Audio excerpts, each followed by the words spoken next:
नमस्कार विद्यार्थी मित्रांनो, निर्मिती क्लासेस नाशिक यांच्या ऑनलाईन यूट्यूब फोरममध्ये आपले हार्दिक स्वागत. आज आपण 9th स्टँडर्डचं मॅथ 1 याच्यामधलं लेक्चर नंबर 1 कंडक्ट करणार आहोत. जे पहिलं युनिट आहे ते त्या पहिल्या युनिटचं नाव आहे सेट. तर बघा, तुम्हाला काही चित्र इथं दिसत आहेत, काही डायग्राम्स तुम्हाला इथं दिसत आहेत. त्याच्यामध्ये फ्लावर बंकेट दिलेलं आहे. त्याच्यात सेकंड याच्यामध्ये काही की दिसत आहेत, बंच ऑफ द की, आणि याच्यात काही बर्ड्स दिसत आहेत. त्याच्यानंतर इथं काही नोटबुक्स दिसत आहेत आणि शेवटी काही नंबर्स तुम्हाला इथे दिसत आहेत. तर बघा, सेट म्हणजे काय? तर सेट म्हणजे collection of such object. Collection म्हणजे बंच, त्याला आपण मराठीत संच म्हणतो. कलेक्शन असेल, कलेक्शन म्हणजे 4, 5, 6, 10 अशा वेगवेगळ्या गोष्टी ज्या असतील, नंबर असतील, त्याचं एकत्रीकरण कलेक्शन असेल, तर अशा कलेक्शनलाच आपण सेट म्हणतो. म्हणजे इथं पुस्तकांचं कलेक्शन आहे, कोणकोणते पुस्तक आहेत आपल्याला माहीत नाही, पण त्या पुस्तकांचं इथं कलेक्शन आहे, सेट आहे, त्याला आपण सेट असं म्हणतो. लक्षात ठेवा, सेटची डेफिनेशन ही अशी असू शकते, तर कलेक्शन ऑफ द ऑब्जेक्ट, कोणतेही ऑब्जेक्ट असू शकतात. जसं तुम्हाला ह्या पर्टिक्युलर इमेजमध्ये दिसत आहेत, 4-5 प्रकारचे इमेज तुम्हाला दिसत आहेत आणि त्याच्यामध्ये सगळे कलेक्शन आहेत. आता इथं नंबर बघू शकतो 1 2 3 4 5 6 7 अप टू 12. ते सगळंचं सगळं कलेक्शन झालं. या कलेक्शनलाच आपण सेट म्हणतो. तर बघा, एक्झाम्पल दिलेले आहेत, ते सेट आहेत किंवा नाही तुम्हाला लक्षात घ्यायचे. आता सेट म्हणजे काय की ज्याची तुम्ही ॲडिशन करू शकता, जे नंबर तुम्ही लिहू शकतात, त्याला आपण सेट म्हणतो. मग डे ऑफ द वीक, आता डे ऑफ द वीक ते तुम्ही लिहू शकतात, बरोबर, तर तो सेटमध्ये येईल. 7 जे 7 डेज असतात ते, मंथ्स इन द इयर ते लिहू शकतात, ब्रेव चिल्ड्रन्स लिहू शकतात का क्लासमध्ये, तर नाही, तर हा सेटमध्ये नाही येणार. त्याच्यानंतर फर्स्ट एंड काउंटिंग नंबर लिहू शकतात, strong force of the Maharashtra, planet in our solar system. बघा, प्लॅनेट इन द सोलर सिस्टीममध्ये तुम्ही ते लिहू शकतात, प्लॅनेटचे नाव लिहू शकतात. अशा पद्धतीने फर्स्ट एंड काउंटिंग नंबर तुम्ही लिहू शकतात. 1 पासून सुरुवात केली तर 10 पर्यंत, ते 4 तुम्ही सेटमधून लिहू शकतात, तर लक्षात घ्या. त्याच्यानंतर अतिशय महत्त्वाच्या अशा डेफिनेशन बरोबर सेट कसा लिहितात, कशाने इंडिकेट करतात, ते तुम्हाला स्टडी करायचं आहे. तर बघा, if A an element of the set, म्हणजे कोणता एलिमेंट असू शकतो तो आपल्याला माहीत नाही आहे. म्हणजे for example the days in the week, हाच घेऊ आपण. डेज ऑफ द वीक म्हणजे मंडे पासून पण सुरुवात केली तर 7 डेज तुम्हाला माहिती पाहिजे.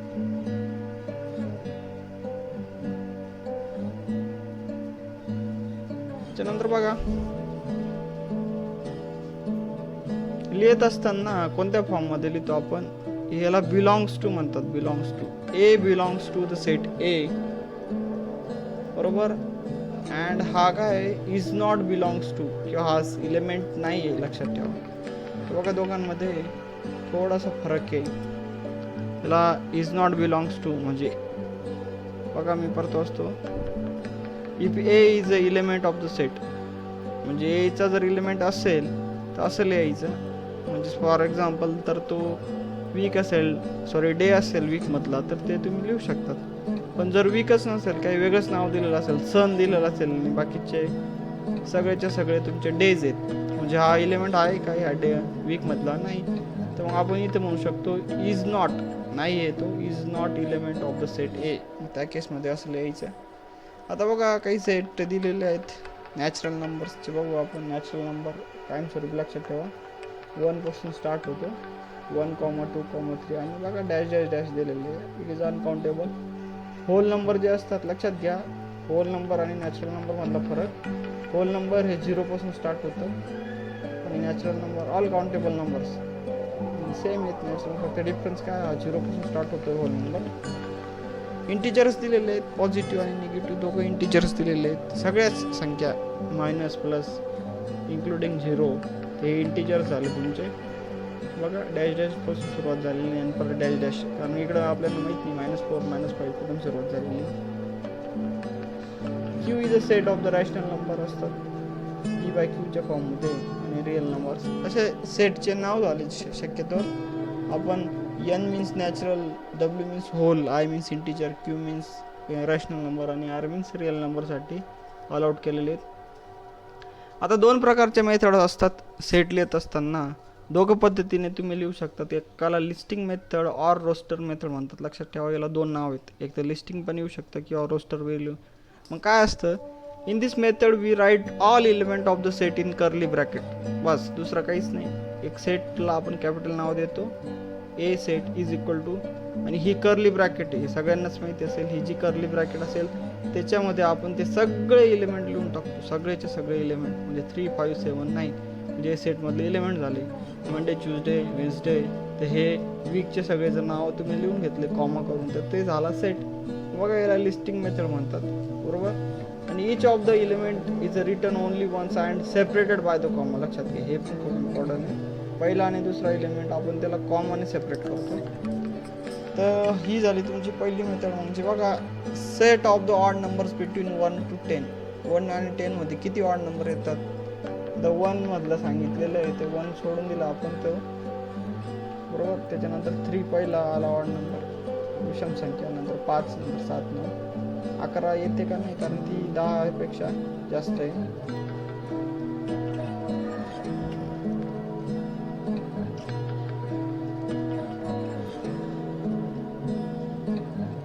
त्याला आपण असं पण लिहू शकतो 7, 3. एलिमेंट मागे पुढे लिहिले तरी त्याचा काही प्रॉब्लेम येत नाही. ही झाली पहिली मेथड, लिस्टिंग मेथड. लक्षात ठेवा, रोस्टर मेथड म्हणतात. दुसरी मेथड आहे रूल मेथड और सेट बिल्डर मेथड म्हणतात त्याला, सेट बिल्डर मेथड. त्याच्यात तुम्हाला लक्षात येईल की पहिली मेथड आणि याच्यात काय लिहितं, त्याच्यामध्ये आपण लिस्ट नाही बनवत. आपण काय करतो, याच्यामध्ये general element using the vertical line or colon. हे बघा, ही vertical line, and write the property of the variable. त्याच्यानंतर आपण काय लिहितो, प्रॉपर्टी लिहितो. बघा, लक्षात घ्या, प्रत्येक सेटमध्ये तुम्हाला असं करायचंच आहे. कर्ली ब्रॅकेटमध्ये is belongs to the natural number.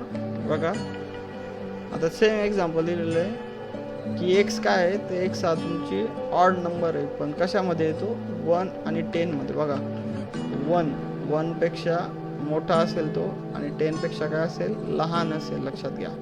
त्यामुळे बघा, इथे लिहित असताना आणि इथे लिहित असताना डायरेक्टली आपण सगळे एलिमेंट लिहिले, पण आता आपण एलिमेंट लिहिले का नाही, दोघांचा अर्थ सेमच आहे. लक्षात घ्या, याचा पण आणि त्याचा पण अर्थ सेमच आहे. फक्त आणि फक्त डिफरन्स काय आहे, हे डिफरन्स एवढाच आहे की इथे लिहित असताना तुम्हाला प्रॉपर्टी लिहावी लागते, प्रॉपर्टी. आणि ती प्रॉपर्टी शोधणंच खूप इम्पॉर्टंट असतं. आता हे मला समजलं. आता फॉर एक्झाम्पल मी 1 to 20 सांगितले असते, तर ऑल पॅरामीटर सेम आले असते, आणि एक्स हा 1 to 20 मध्ये आलं असतं. तर अशा पद्धतीने मला त्याच्यात चेंजेस करावं लागतं. आता याला रीड कसं करतात, लक्षात घ्या सगळ्यांनी, कसं रीड करतात हे खूप महत्त्वाचं आहे. Set A is the set of all x. लक्षात घ्या, ऑल एक्सचा हा सेट आहे, बरोबर. सच that X is a natural number. हा एक्स काय तुमचा नॅचरल नंबर पाहिजे, तो बिटवीन 1 to 10. 1 आणि 10 मधलाच तो नॅचरल नंबर पाहिजे. म्हणजेच त्यामुळे तुमचे ते सेट किती येईल, तो 3, 1 नाही येणार, 1 आणि 10च्या मध्ये एकापेक्षा जास्त एक ऑड नंबर आहे तरी आपण त्याला घेतोय का नाही, 5, 7 आणि 9, बरोबर. आणि याच्यात पण नॅचरल नंबर नाव लिहिणं पण खूप गरजेचं आहे. नाही इथं कोणी 3.5 पण लिहून घेईल, 4.5 पण लिहिल, किंवा order may be the other option. लक्षात ठेवा, तो नॅचरल नंबरच हवा, आणि तो 1 आणि 10 मध्येच हवा. त्यामुळे आपण त्याला लिहित असताना, ही थोडी कॉम्प्लिकेटेड मेथड असली तरी खूप इझी मेथड आहे. लक्षात ठेवा, तर लिहित असताना हे तुम्हाला लर्न करायचं आहे. लक्षात घ्या, बरोबर. एवढं तुम्हाला लर्न करायचं आहे. X belongs to the X such that the X is a set of the all X such that X is a natural number between the 1 and 10. तर ही झाली तुमची रूल मेथड. तुम्हाला प्रॅक्टिस सेटमध्ये जसे एक्झाम्पल दिलेले आहे तसे तुम्ही लिहायचे. ते नॅचरल नंबर आहे का इंटिजर्स आहे. तर बघा, आता पुढं हे रूल मेथड्स आणि लिस्टिंग मेथड सांगतो मी, दोघांचे सेम एक्झाम्पल आहे. आता बघा, याच्यात काय सांगितलं आहे की X is letter of the word division, बरोबर. सगळेच लेटर्स येतील, DI, VI, SI, ON. तर जे रिपीट येतात ते एक एकच दा लिहायचं, कारण इथं काय म्हणतोय, तो लेटर म्हणतोय फक्त. म्हणजे आय 3दा आलेला आहे, पण 3दा लिहायचं का आय नाही. तर बघा, ही झाली लिस्टिंग मेथड. लिस्टिंग मेथडमध्ये असं तुम्हाला सगळे एलिमेंट लिहावे लागतील. इथं तसं नाही, इथं तुम्हाला त्याची प्रॉपर्टी लिहावी लागेल. आता इथे काय सांगतोय, वाय सांगतोय, तो वाय सेट आहे. तर कसला आहे तो, number such that Y square is equal to 9. म्हणजेच काय की वाय हा असा सेट आहे की Y square is equal to 9. म्हणजे वाय जर काढायचं असेल तुम्हाला तर अंडर रूट घ्यावं लागेल 9. तर 9चं अंडर रूट -3 पण येतं आणि 3 पण येतं. आता आपण इथं फक्त शब्दात लिहून घेतलं की 9चं वर्गमूळ काय, पण इथे लिहित असताना आपण ते काय लिहिलं, तर आपण ते लिस्टिंग मेथडमध्ये त्याचं ॲक्च्युअल एलिमेंट जेवढे येतील तेवढे लिहून घेतले. इथं तसं नाही घेतलं. आता इथं पण बघा 5चे जे मल्टिपल्स आहेत लेस दॅन 30, म्हणजे 5पासून सुरुवात केली, 5 1 5 5 2 10, 5 1 5 10 15 20 सगळे मल्टिपल लिहून घेतले. ही झाली लिस्टिंग मेथड. पण इथं आपण तसं केलं का नाही, is a multiple of the 5 and less than 50, पण 30पेक्षा कमी, म्हणजे 30 पण येईल का त्याच्यात, नाही, असे त्याचे 5 एलिमेंट येतील. म्हणजे लक्षात घेण्यासारखं आहे, ABC हे तिघं सेट सेमच आहे, फक्त आपण एक रूल मेथडमध्ये लिहितोय आणि दुसरा आपण लिस्टिंग मेथडमध्ये लिहून घेतोय. दोघांचा मिनिंग सेमच असतो. लिहित असताना फक्त तुम्ही त्याची प्रॉपर्टी लिहून घ्यायला हवी व्यवस्थित. आता तुम्हाला कंप्लीट करायचं आहे परफेक्ट स्क्वेअर लिस्टिंग मेथड. आता हे इथं दिलेलं आहे, हे सेम लिहायचं. इथं इवन नॅचरल नंबर दिसत आहेत तुम्हाला सगळे, 2 4 6 8 10. कुठून आहे, 15पेक्षा कमी, लेस दॅन 15, बरोबर. इथं जर सपोज 10पासून स्टार्ट झाले असते, म्हणायचं more than 8 and less than 15, किंवा मोर दॅन 9 आणि लेस दॅन 15. पण हा स्टार्टिंगच 0पासून होतोय, त्यामुळे आपण परफेक्ट स्क्वेअर बिटवीन 1 to 20. आता परफेक्ट स्क्वेअर तुम्हाला माहिती पाहिजे, 1 to 20मध्ये कोणकोणते येतात. 1 आहे का स्क्वेअर, यस 1 पण कोणाचा तरी स्क्वेअर आहे. त्याच्यानंतर 2 आहे का, नाही 3 4,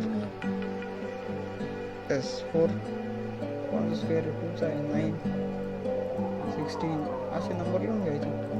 आता एक आहे तुम्हाला माहिती, AEIOU, म्हणजे हा सेट कसला आहे त्याचं नाव लिहून घ्यायचं. कलर ऑफ द रेनबो लिहून घ्यायची, इथे सगळे कलर लिहून घ्यायचे डीमध्ये. -3 आणि X याच्यामध्ये सगळे नंबर लिहून घ्यायचे. लक्षात घ्या, हा सोडून द्यायचा आणि हा पण सोडून द्यायचा. लक्षात, जसं लेस दॅन 15 म्हणतोय तर तो घेतोय का आपण, 15 नाही, तो कट करतो. लक्षात घ्या, इथं तुम्हाला एक्झाम्पल वरून क्लिअर येईल. हां, इथं लेस दॅन 10 आणि ग्रेटर दॅन 1 म्हणजे हे सोडून, बरोबर, ते नाही घ्यायचे सेटमध्ये. तर अतिशय महत्त्वाची कन्सेप्ट आहे ते. इथं पण तुम्ही लिहू शकता. आता हे काय 1 8 20 परफेक्ट स्क्वेअर नाही, ते परफेक्ट क्यूब आहेत. 8 हा 2चा क्यूब आहे, 3चा क्यूब, 4चा क्यूब. इथं लिहा ना परफेक्ट क्यूब नंबर. बिटवीन काय आहे, आता बिटवीन नाही, फक्त परफेक्ट क्यूब डॅश डॅश आहे, त्यामुळे बिटवीन लिहायची काही गरज नाही. परफेक्ट क्यूब लिहायचे फक्त, परफेक्ट क्यूब नंबर लिहायचे फक्त, इथं पुढं काहीच लिहायचं नाही. याच्यासाठी प्रॅक्टिस सेट आता तुम्ही कंप्लीट करा. Write the following set in the roster form. लक्षात घ्या, रूल मेथड वेगळी आणि लिस्टिंग मेथड आणि रोस्टर फॉर्म म्हणजे डायरेक्टली नंबर लिहायचे तुम्हाला. A सेट घ्या, B घ्या, C घ्या, कोणताही घ्या. याला A म्हणा, याला B म्हणा, याला C म्हणा. निगेटिव्ह इंटिजर्सचा लिहा, बेसिक साऊंड सारे गममधले लिहायचं, सारे गम. त्याच्यानंतर सिम्बॉलिक रिप्रेझेंटेशन वर्डमध्ये लिहा, इज नॉट काय natural number. Any 2 sets by listing method. हे तुम्ही तुमच्या मनाचे लिहू शकता लिस्टिंग मेथडचे. हे पण लिस्टिंग मेथडमध्ये लिहू शकतात, सगळे सोपे आहेत. ॲज इट इज लेटर लिहायचे लिस्टिंग मेथडमध्ये. मंथ लिहा, सेन्सरी ऑर्गनचे नाव लिहा, प्राईम नंबर लिहा. प्राईम नंबर लिहिता येतील ना as a 9th standard student. वर्ल्डचे कंटिन्युअस लिहू शकतात.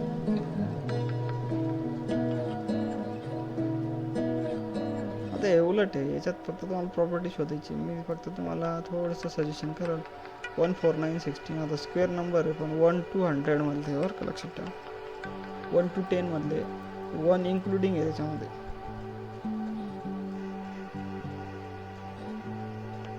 आता मल्टिपल ऑफ द 6 आहे, पण कुठून आहे, अप टू 48 म्हणजे त्याच्या खाली तुम्हाला लिहायचं आहे. मल्टिपलचे एक एक्झाम्पल आपण इथेच घेतलेलं. Multiple of the 5 and is less than 30 असं. Multiple of the 6 and less than, याच्या पुढचा नंबर काय आहे, 48च्या पुढचा 54. हे कसले लेटर आहे, लिहून घ्या. स्माईल वर्डची letter in the word smile. हे काय माहिती तुम्हाला, अशा पद्धतीने तुम्हाला हा एक्सरसाइज कंप्लीट करायचा आहे ॲज अ होमवर्क म्हणून. ओके.